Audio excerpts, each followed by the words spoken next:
संवत्सरं दीर्घमायुः स्वामिनः स्वस्ति मन्त्रार्थाः समृद्धाः सहबलाः सन्ति भवन्तो महान्तो न गृह्णन्तो अद्यानुष्ठित विवाह आशीर्वाद मुहूर्तः शुभ मुहूर्तोऽस्ति भवन्तो महान्तो न गृह्णन्तो येनयोर्वधुवरयोः वेदोक्तं दीर्घमायुष्यं पूर्णं भूयात् भवन्तो महान्तो न गृह्णन्तो अद्यानुष्ठित विवाह आशीर्वाद मुहूर्तः शुभ मुहूर्तोऽस्ति भवन्तो महान्तो न गृह्णन्तो येनयोर्वधुवरयोः वेदोक्तं दीर्घमायुष्यं पूर्णं भूयात् भवन्तो महान्तो न நடிகை குஷ்பு அண்ட் இயக்குனர் சுந்தர்சி குடும்பத்தில் இப்போ திருமண கொண்டாட்டங்கள் களை கட்டிட்டு வருது.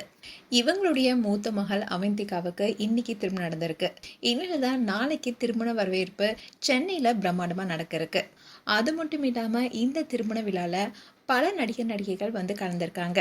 அந்த ஃபோட்டோஸ் அண்ட் வீடியோஸ் எல்லாம் இப்போ சோஷியல் மீடியாவில் வைரல் ஆகிட்டு வருது. தமிழ் சினிமாவுடைய ரொம்பவே பிரபலமான நட்சத்திரமாக இருப்பவங்க தான் குஷ்பு அண்ட் சுந்தர்சி. இவங்களுடைய மூத்த மகள் தான் அவந்திகா. இவங்களுக்கும் ஸ்ரவன் சீனிவாசனுக்கும் இன்னைக்கு கோவால திருமணம் நடந்திருக்கு. அதோட இந்த திருமண விழாவில் நெருங்கிய குடும்பினர்கள், உறவினர்கள் அண்ட் நண்பர்கள் மட்டுமே கலந்து கொண்டதாக கூறப்பட்டுச்சு. அதே சமயம் சில முக்கியமான நட்சத்திரங்களும் இந்த திருமணத்தில் பங்கிட்டு இருக்காங்க. இந்த திருமணத்தில் அரசியல் மற்றும் திரையுலகை சேர்ந்த பல முக்கிய பிரபலங்களும் நேரில் வந்து மணமக்களை வாழ்த்திருக்காங்க. நாளைக்கு வரவேற்பு நிகழ்ச்சி நடைபெற இருக்கு. இதில் முதலமைச்சர் விஜயும் வந்து கலந்து கொள்வார்னு சொல்லப்படுது. ரசிகர்கள் பலருமே முதலமைச்சர் விஜயுடைய வருகைக்காக எதிர்பார்த்துட்டு இருக்காங்க. கூடவே த்ரிஷாவும் கூட்டிட்டு வருவாங்கன்னு எதிர்பார்க்கப்பட்டுச்சு. ஆனால் த்ரிஷா இன்னைக்கே வந்து கல்யாணத்தையும் அட்டன் பண்ணியிருக்காங்க. ஸோ கண்டிப்பாக நாளையும் த்ரிஷா வருவாங்க. ஸோ இந்த திருமண நிகழ்ச்சியில் விஜயும் த்ரிஷாவும் ஒன்றா வருவாங்களா என்ற எதிர்பார்ப்பு இப்போ ரசிகர்களிடம் அதிகமாக இருக்குது.